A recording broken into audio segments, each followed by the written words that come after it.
semester of my freshman year, I went to the bathroom, and for lack of a nicer way to say it, I took a dump that was so large it could not be flushed. Just walked out of the bathroom thinking to myself, well, there's only 4 people on the floor. No one's really going to notice. So we fast forward to Tuesday. One of the RAs goes, anybody got any questions? Somebody on my side of the floor shot their hand up and said, yeah, who the hell took that dump in the bathroom? And I just sheepishly put my hand up, and they all looked at me for a second. It became like a pseudo-urban legend because people were knocking on the door with their girlfriends going, yeah, this is the guy, this is the guy. It's actually been pretty good. I have the best floor in Straz. Sorry if anyone else thinks I have the best floor. Everyone is so nice. My youngest cousin, Jay, finished his undergrad there too, and we were there at the same time. So we've all had watching Marquette basketball games in common. I went to a few basketball games here at Marquette. Those were fun. In the city, things are bound to change, but sometimes things never do. At least not on Marquette University's campus. I visited a lot of places before I decided on Marquette. The liberal arts education is such an important aspect of it for me. I think our campus is not too small, but not too big, which I also found to be nice. You know people when you walk around on the streets. Everything was close, friends at big universities, and everything was so far.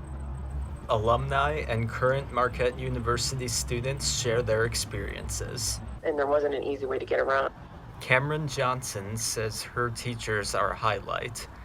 Another big thing that I would probably remember in 10 years would be some of the teachers. But Colleen Ronksy has a different recollection of her lectures.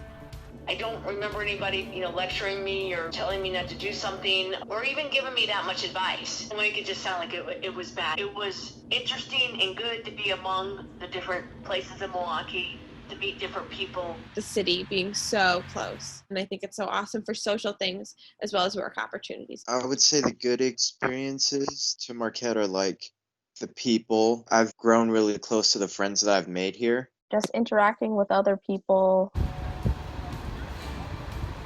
I'm in a couple clubs, Black Club. Johnson says one of her biggest adjustments was getting acclimated to the city. Just city life, adjusting to that, because I come from a suburban area. But in spite of their positive outlook, Johnson and Houston agree the institution is not without its flaws. I'm very much into lots of social justice issues.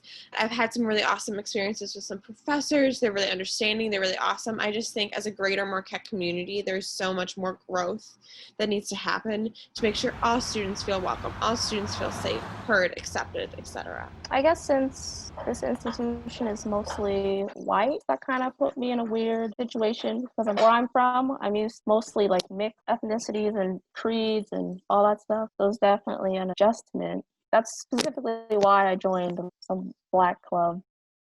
Yeah, I wouldn't say I'm really in the Marquette bubble. Not particularly, though. That's the problem. The Marquette bubble is what the Marquette University community calls the sense of separation between it and the surrounding areas, racially and socially. I think that the events that have happened this summer hopefully are the catalyst for that bubble to shrink. Obert and Houston explored the imperfections in school and in life. I think you need to be open to new opportunities and meeting new people. I think that's how you find your people. By the middle of your sophomore year, I think you find your tribe, and then your tribe kind of sticks together until you graduate from college.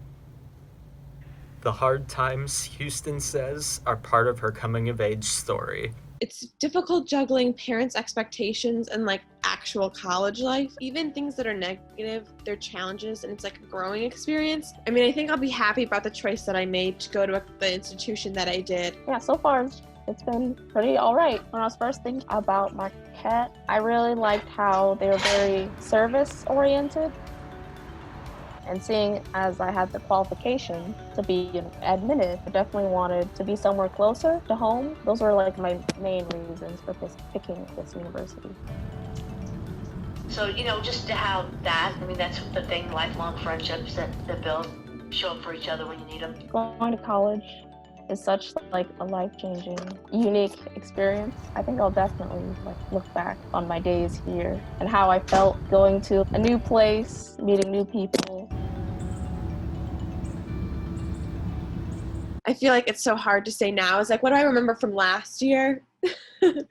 I've never really been on my own, but I'll just remember how proud I was of myself, getting on campus, getting acclimated, holding myself accountable for things, really taking responsibility and going into adulthood for the first time and knowing I could handle it and I did handle it. For me, especially going on for job interviews, different stuff like that, I've held with me as something that's very empowering.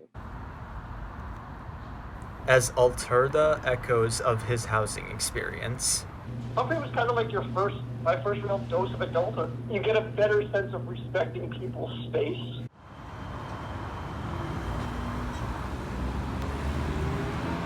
We went into Wild Falls with his son. I looked around and I said, you realize we'd never leave here based on the amenities, the setup, even the cafeteria with like the 61 options.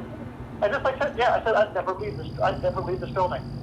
Reporting for the Marquette Journal, I'm R.E. Hagan, Marquette Wire Arts and Entertainment.